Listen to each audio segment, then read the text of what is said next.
This is Eric Rutan of Cannibal Corpse. You are listening to the Scars and Guitars podcast with Andrew McKay Smith. G'day everybody. This conversation with Richard Shaw took place ahead of the Australian tour in support of the Cradle of Filth album from 2017, Cryptoriana, The Seductiveness of Decay. The chat has been available as an episode of the Scars and Guitars podcast series since May 7th, 2018. And Richard has, of course, since left Cradle of Filth, but as if a lineup change in the group is a surprise. But Richard is a great bloke. He's very easy to talk to. We do discuss the band's legacy and guitarists Stuart, Anstis and Paul Allender. And I must say right now that any comments I make about Paul's playing are not meant to downplay his contribution to the group at all. We all have our preferences for our favourite version of Cradle of Filth, and mine has long been and is clearly the one with Stuart in the band. I've since gotten to know Paulo, and a better fella you will not find, even if you search far and wide. He's also doing marvellous stuff in the Lovecraftian metal group these days, titled The Unnamed Horrors. Do check it out. To the matter at hand, I caught Richard Shaw as he was recovering from jet lag. He spoke to me from his hotel room, so I said it then and I will say it now. I appreciate that he had any time at all to contribute, so as though he could have this conversation. So here he is, Richard Shaw. Hey Richard, Andy McKay Smith calling for a chat. How are you?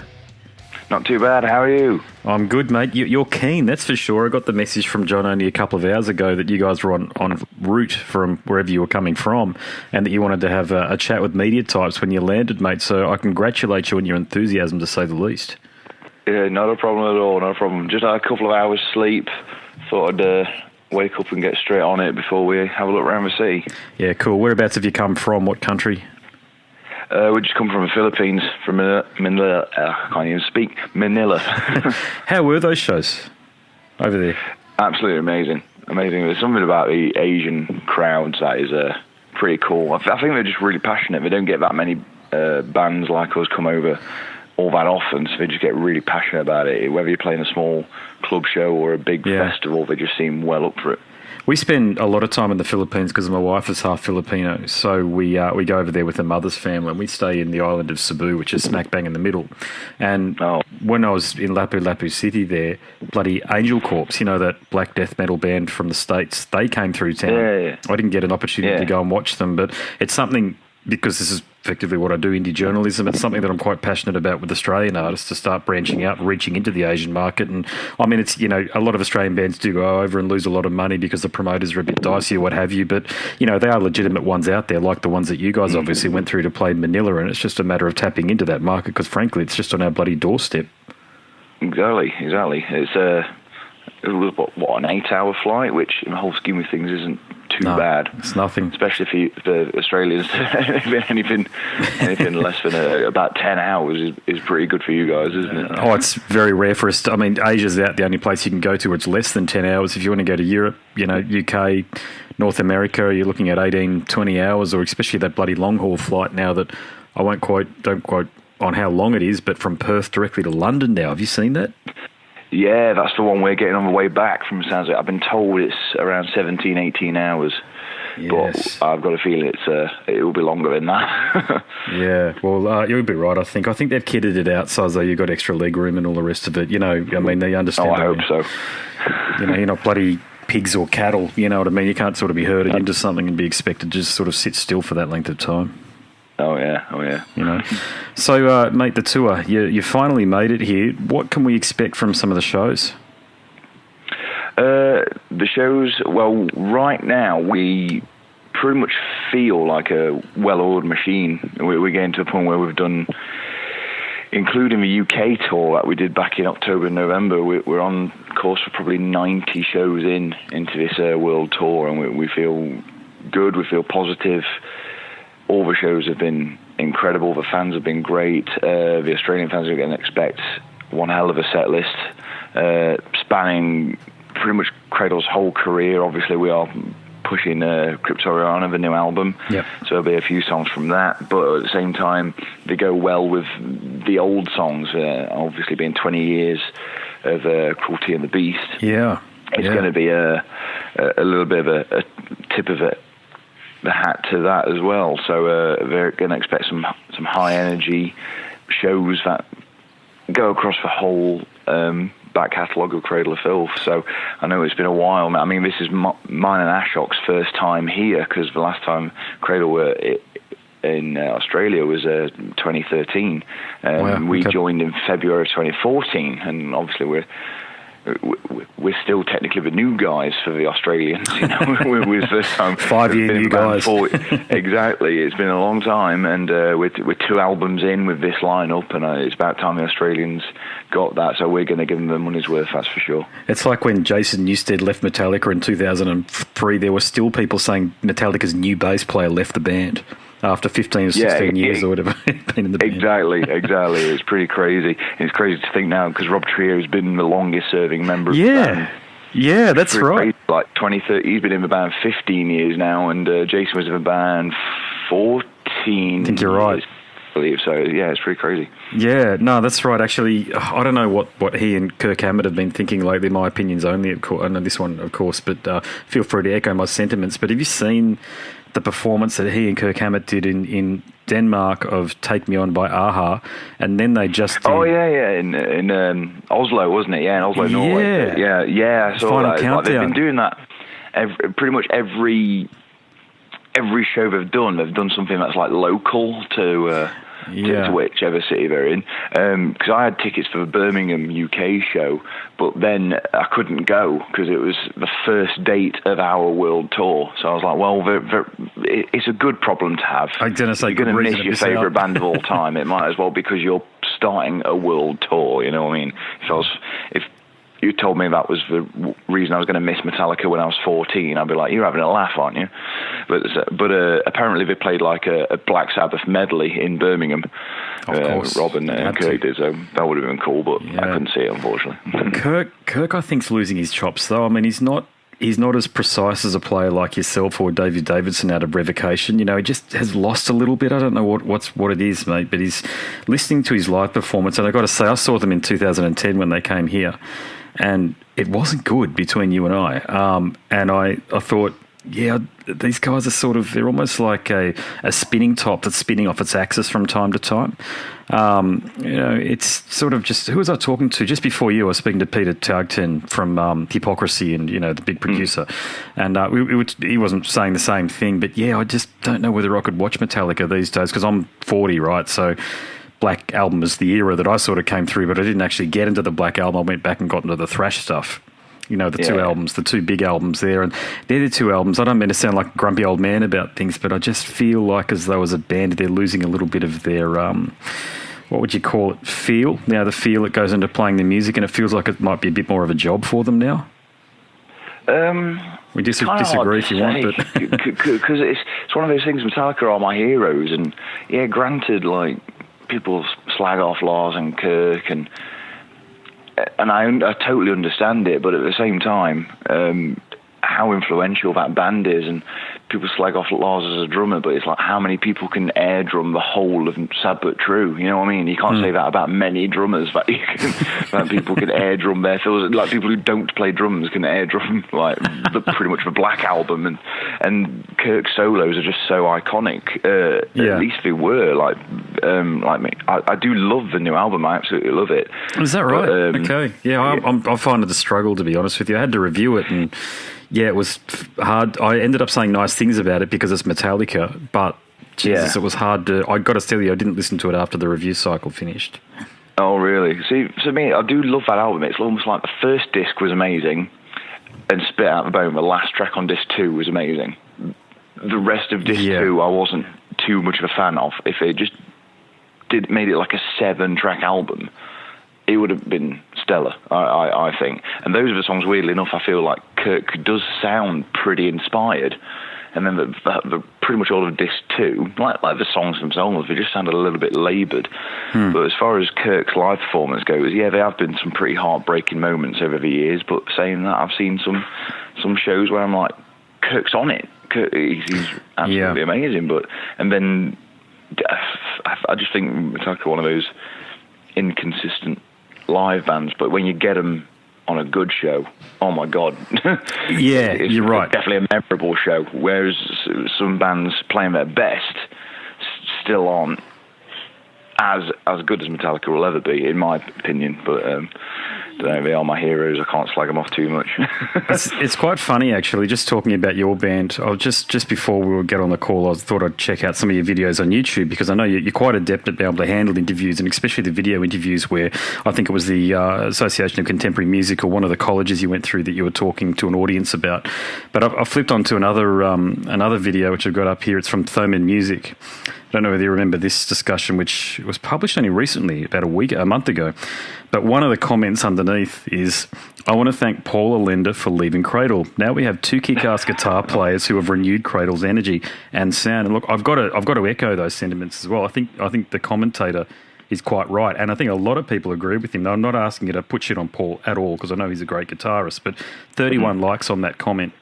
No down thumbs. Well, I don't know whether you can see down thumbs on YouTube these days because I'm not on it that often, but 31 likes on that one there. So I do think yourself and your partner in crime up there on the 6-string or 7-string, as it might be, you have brought renewed vigour to the album, to the band, because I'm an old fan. I got in the Cradle back on Dusk, and a really big fan of Stuart Anstis' guitar playing. Yeah, and that's, look, to be honest with you, I've checked out of metal for about 10, 15 years or so. I've only just sort of come back into it. So it's interesting to hear your playing, how it has revitalised it, because I'm just speaking completely frankly, and when I interviewed Danny, I didn't mention this, God help me, but I didn't like a lot of that stuff that's come out over the last 15 years, but this last record seems to have a lot more energy to it. So were you given a lot more reins to write on this album here, or is it still Danny's vehicle and you guys just come in and do your thing? I think that's the impression a lot of people get, is that it's like Danny's kind of vision, and it is for a big part of it.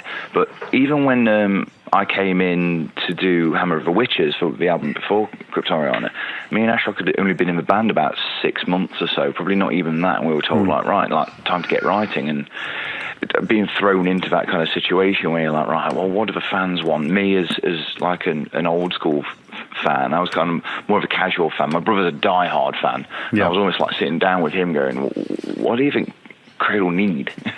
And being general consensus I got on, the kind of Cradle that I got into was the kind of two-guitar attack kind of thing that was kind of missing from the previous albums. Totally. And it was one of those things with Hammer of the Witches. It was like, right, I've written albums with my other bands and in different styles of music, and being a session guy, it was kind of like I'm used to playing different styles.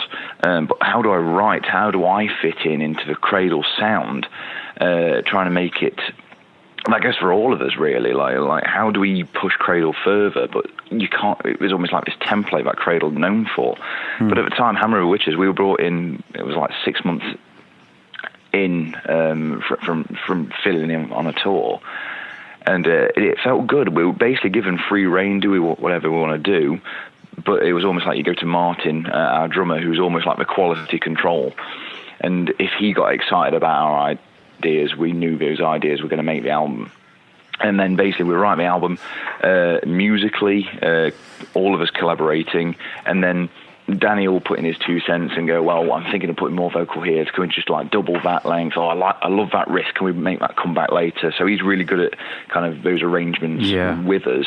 And then when that's done, we basically leave him to enter his cave or wherever he goes to write the lyrics, and we have an album written. And it was pretty much the same process with Cryptoriana, the only difference being that instead of being a band for like 6 months trying to work with that kind of chemistry, we'd done a whole world tour. Yes. Come back, and it's like, right, now we've got this extra. We know how to push each other's buttons a little bit more instead of being like the new guys going, I'm not really sure about that, but we'll say yes to it. We don't want to rock the boat too much. Whereas Cryptoriana, we knew which buttons to press to kind of push each other even further, every single member of the band. Yeah, okay. Yeah, I had a discussion about 6 months ago. It was the same week I had a chat with Danny, as fate would have it, with Stuart Anstis. I was the first journo that reached out to him, I think, in his words, in years, to actually have a chat to him. And we spoke for 4 hours, if you can believe it. about his history with the band, what he's done since, but just his take on the two albums that he's so well known for. Well, one album in particular, Cruelty and the Beast. So, look, that's an album that's gaining. In my view, like I always thought it was iconic when it came out back in the day. So your brother probably feels the same way, but he was the same.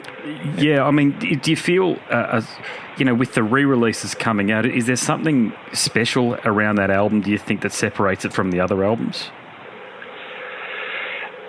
It's kind of hard to tell. It was almost like one of those albums where it's like kind of the planets align kind of albums. If you listen to Cradle's back catalogue up until that point, you could hear that trajectory. Like, I know it's kind of a weird thing to say, but you can hear. Basically, I'm a huge Queen fan. Sure. And if you listen to the first Queen album and then get to Night of the Opera, where Bohemian Rhapsody is on that album, you can hear album by album them becoming more of Queen. And for me, Cruelty is that almost bell curve. It's like every album you go, yeah, we get it. And every album there was like this new ingredient being added that made them more Cradle and more unique.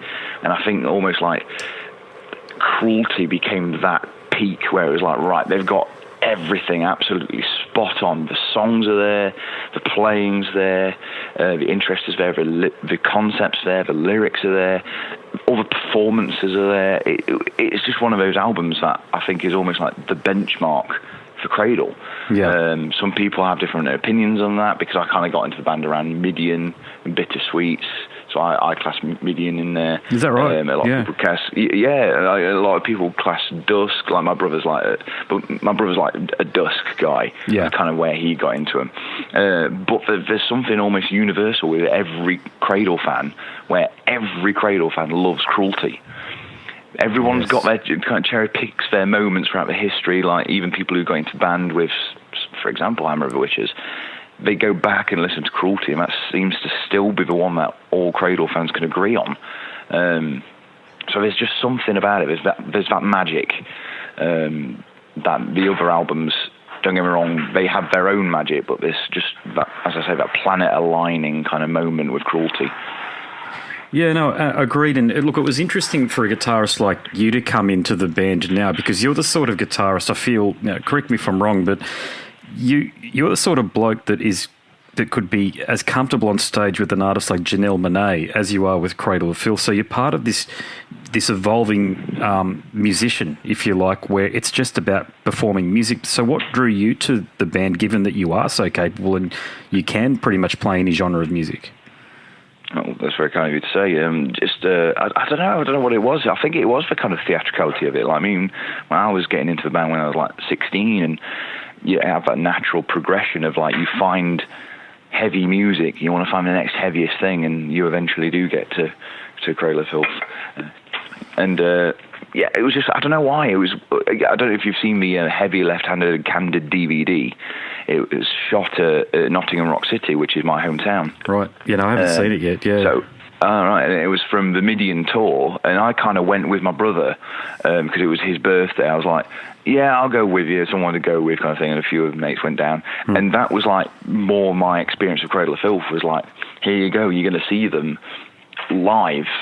I didn't hear them recorded before that, and I was like, oh my God, this is incredible. But it was more of a theatricalness, and I'd not really heard anything like it before. It was kind of the first time I even heard blast beats, other than probably at the time Slipknot's first album, but obviously you can't say Slipknot are a similar band to Cradle of Filth, but it was just the first time I was hearing a lot of those extreme metal stylings played right in front of me, especially, and it did make an impression on me as a guitarist, like the whole interweaving guitar line kind of thing, and not just you have a rhythm guitarist and a lead guitarist. This was like you have almost two lead guitar players, very rarely playing just regular power chords, and they're playing completely different things at the same time, and that really grabbed me. And it was almost like an Iron Maiden on speed. I've always felt that. Well, I've always felt that about Cradle, actually. And I mentioned this to Stuart and Danny. It was like that era that we're talking about earlier, the Cradle era. That was a really shitty time for metal, if we all recall. Like there was Sepultura had effectively broken up, gone their separate ways. They regrouped eventually with Derek. But heavy metal was not present at all in mainstream media or culture. it had gone completely underground, and Cradle and Strapping Young Lad, I felt, were the two highlights of that era in terms of albums that you could purchase them if you walked into the HMV or Virgin, like as a regular punter off the street that didn't know where heavy metal record stores or independent record stores were, you could purchase them. So I've completely lost the point that I was going to make because my dog's bloody stalking beside me here and barking. So I forget what I was going to say. Sorry, it'll come back to me. But what's, for you, mate, being such a capable guitarist, and without asking you what your intentions are with the band, I mean, you're effectively starting out in your career, but you're a lifelong musician. But what do you think the future holds for you individually? Individually, it's a very tough question, but we've all got our own things. Obviously, when the downtime happens with Cradle, we've all got our own projects, and it's always that, especially in this day and age where it's like, right, our tour's finished, the tour money's not going to last forever. got to find work and stuff. So I'm always playing guitar for musical theatre back home and teaching and stuff, and I can tend to carry on with that. But there is always that question of like, what can happen between Cradle tours? Could I do other bands? Could I do other things? Because I just love playing, and we're all the same. We all just love playing, and just because Cradle's got some downtime doesn't mean we're not going to do our own projects. And I think that's what the beauty of being in this band does for us. We get the time between tours to get that creative outlet out. We're all into different styles of music. I mean, obviously Danny's got Devilment. Daniel first got like his own band, Man Must Die, Fit to Work. Lindsay's got her own thing. Martin's got her own thing. And Ashok has got his own thing as well. So it's just one of those things where we like styles of music. We like to be creative and get it out, but also at the same time there's that crazy niggling thing that unfortunately it's not the heyday of the music industry anymore. We can't. The tour money doesn't last forever, and the royalties aren't what they were. So there is that pressure of going, well, whatever we do, we need to find something that brings the money in at the same time.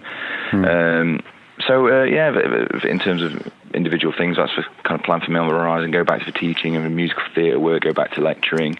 If other offers come up for things between Cradle tours, I'll gladly take them, but Cradle is the priority, and that's what it is.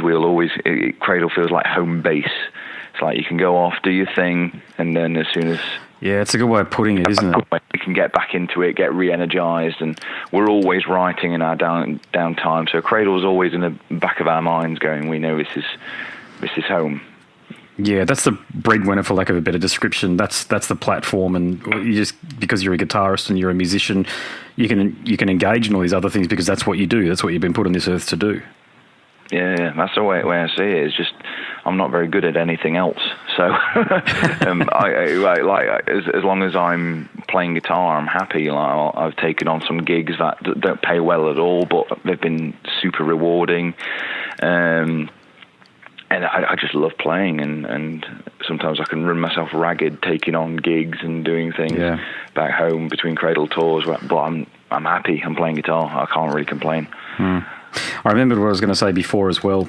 During that, that 1995 to 1999, which was definitely metal's commercial low tide, if you like, the lowest tide that I think we've ever had for the genre. I thought Cradle were the next Iron Maiden. I honestly did, because Iron Maiden, of course, had Blaze Bayley in the band and were God knows what was going on there, to be honest with you. It was Virtual 11 when that came out. A lot of people were scratching their heads on that one there. And but I honestly thought Cradle were the next in line to take over that mantle as the biggest heavy metal band in the world. And I know you mentioned that you got into Midian, but I just thought a lot of the momentum stopped. As an old fan, I listened to the album Midian, and it just sounded flat compared to even what they did on the EP, the From the Cradle to Enslave EP.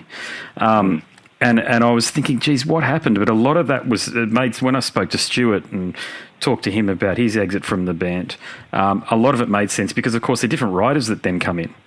There's different perspective on I say Danny's vision, but I don't understand it's a communal thing. But yeah, I just wish the band had kept that ascendancy going. But I guess it's impossible because there weren't the same personnel around. By that stage, Barker had left. Les Smith had left, and Stuart had stepped out. So you effectively had not a brand new band, but three of the 5 or 6 members were brand new coming in, so of course the album was going to sound different. Sorry, I know it's a point out of context now since I've remembered it from 5 minutes ago, but I suppose my overall point is that I just feel like Cradle have got a new lease on life since yourself and the other guitarists have come in. So I do echo this again, the sentiments that the YouTube commentator had, and it's nice to see because I think that Cradle ran the risk, I think, for a while there of becoming a legacy band, just touring and playing the older hits. But I think now that with you guys coming in and with Cryptoriana being a strong album, it revitalises the band in the same way, really, that Iron Maiden enjoyed a second or third lease of life when Bruce came back in. But that's the way it feels. I mean, it feels good in Cradle world right now. Obviously, it's hard for me to tell you any differently because I wasn't there for the previous albums before I joined, or I can only tell you really what's been going on in the last 4 years. But you can tell from the fan reaction and even our crew and management who have worked with the band for so long, they've mentioned it does seem like a new lease of life. And sometimes having fresh blood isn't a bad thing. It was almost like that injection of having 2 new guitarists and getting Daniel involved more in the writing, getting Lindsay involved in the writing. It's almost like what the band needed at that time. And as I say, it's nothing against previous lineups, but like you say, when the line changing pretty much every album, you almost don't get that time for the chemistry to blossom. It's almost like you're getting an album out of like new guys going, right, how can we make this work? And you could have almost said the same thing about Hammer of the Witches. Who knows how long me and Ashok could have been in the band after Hammer of the Witches? We didn't know at the time, but it's like we'd been in the band like 6 months, and it could have been another album with a different lineup. You never know, but thankfully that wasn't the case because we love being in this band. So it's just the way it seems to be. Me and Ashok are very drawn to that. And Daniel, as writers, were very much drawn to that 2-guitar attack, and we just felt like it needed to come back into the Cradle thing a little bit more. It's kind of what made Cradle in my eyes, and if you stray too far away from it, there's nothing wrong with straying far from it, but Cradle had their sound. They're one of those bands. When people think of Cradle, they think of almost like this recipe of heavy metal that works for them, and I think kind of Cradle, personally, in my opinion, Cradle strayed a little bit too far from that. So no, agreed. Agreed, totally, Like bringing in the ingredients from the past without having to rely too heavily on them. And I think that's where Hammer of the Witches and Cryptoriana hit the nail on the head. So we're excited about the next album, seeing where it's going to go.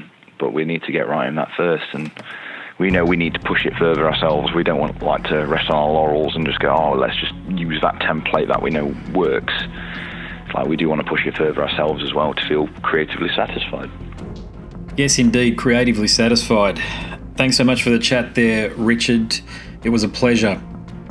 It was unexpected, I've got to say. I got notice only a few hours before the schedule or allocated time, so I had to sort of think quickly in terms of my questions there. And I reckon I was probably about a year into my podcasting odyssey, so the questions were a bit more insightful. Well, actually, I'll take that back. I think the conversation was a better flow. I don't think I had better questions than what I'd lined up for Danny, but I certainly think it's a better listen from a conversational perspective. And it was interesting to hear his take there on the new wave of British heavy metal component of Cradle's sound. And yes, he has since left the group. They never stick around for too long, do they? And I think Richard is a guitarist that should be considered up there alongside of Stuart and Paul in terms of his contribution. One of the key reasons I wanted to share it via YouTube because, yes, it's available on the podcast apps, but things just tend to go gangbusters on YouTube. Can't predict it. If you like that chat, there are plenty more just like it under the Cradle of Filth Conversations menu item at scarsandguitars.com. I'm talking chats with Stuart Anstis, Danny, Damien Gregori, or Greg Moffat, aka Damien Gregori, Ben Ryan, yes, the keyboard player from way back on the Principal album, Nick Barker, Paul Allender, Lindsay. Did I mention Danny? Well, Danny's there as well. There's a lot, and there's more to come. There's plenty more to come. I've just got to get in touch with these people, and believe me, I'm trying. I'm sending them messages, but I'm not weird about it. If people don't want to have a chat to me, I'm not the guy that sort of bugs them about it. Well, I definitely don't bug anybody about it. Sarah's already said she's not interested, so I'm not going to follow up there. People have asked me to get her on, but she just does not want to do it. Paul Ryan would be an interesting chat, wouldn't he? The guitarist from back in those days. I'm pretty sure he wrote Principle. Paul's contribution, notably, is to write most of Dusk. Stuart might have performed on the version that we all know and love, but that original Sin version, that's Paul's playing, but he wrote most of the music, at least according to Danny. As many of you that have tuned into my chat with Stuart will know, Gian, aka John, didn't contribute much musically, so he's a guy that would be fascinating to talk to, I must say now, but he's dropped off the face of the planet from the looks of things. I wasn't keen on having a chat to him there for a long time, but if John ever heard this, or if anybody knows Gian Pyras or John Pyrus and wants to put him in touch with me, go ahead. I'm easily found on socials and via the Scars and Guitars podcast. So yes, that's it for another instalment of the show. My name's Andrew Mackay-Smith. Do stick around because I've written a book and I want to tell you all about it. Until next time, it's a very good bye for now. Cheers. This is Eric Rattan of Cannibal Corpse. You are listening to the Scars and Guitars podcast with Andrew Mackay-Smith. I've been the host of the Scars and Guitars podcast since 2017. The first musician I interviewed for the show was David Vincent from Morbid Angel, and things have just snowballed from there. In all, I've posted almost 650 podcast episodes featuring conversations with many of the leading lights of rock, heavy metal, and beyond. It just got to a point where I thought, I need to write a book about all this, so that's exactly what I did. In Scars and Guitars Volume 1, you'll read a heap of deep reveals and commentary, such as Des Fafara talking about Coal Chamber and why the band will never return. You know, if you're a band just starting out, you need to hear me. Do not start a band with partners. Ever. Yeah, wise words there. Sage advice, mate, for anybody. Don't ever, because I can't go do Coal Chamber right now unless I get others involved. Phil Anselmo talks about the episode in his career which gives him the greatest sense of accomplishment. I think the staying power of the fans and the staying power of the songs, you know, whether it's Pantera, Down, or Superjoint, the fans remember the songs. Alex Skolnick from Testament confirms that, yes, playing the guitar in Ozzy's band is anything but an ordinary gig. Will Silenos from Dimmu Borgir write a book? Pa from Sabaton gives advice to people who want to start a band. Look at the team around you, look at the bandmates. If the guys want to be on the stage, then it's all cool. If the guys want to be backstage, then it's not going to be cool. Current and former members of Cradle of Filth discuss the band's seminal 90s material. Read about the reaction to George Lynch and Mark from Suicide Silence's comments when they throw shade at then President Donald Trump. We have this idiotic monster, you know, this egotistical, self-aggrandizing, complete piece of shit in there. I just can't understand how we've gotten to this place. And yeah, we kicked a hornet's nest with Sepultura. Percussive overlord Gene Hoglan talks about recording with Chuck Schuldiner. Chuck was always, he was very open-minded, and he was into having his musicians that were playing with him just reach out for the best stuff that they had. Phil Campbell from Motorhead discusses what it takes to get sober. John Five answers his critics who dismiss his tenure with Marilyn Manson. You know, my name is John Five, and Manson gave me that name, and I had some of the best years of my life in that band and learned a lot. And we get the lowdown on Treyarch Zagtoth from those who would know, including his mother. All across Scars and Guitars Volume 1, there are moments of tension, relief, tragedy, exhilaration, and throughout it all, you'll obtain insight that I believe no one else has managed to obtain from many of your favourite artists. So treat yourself. Scars and Guitars Volume 1 is currently available as an ebook with a print edition on the horizon. Follow the links attached and download a sample. I'm sure you'll be compelled to read the whole book.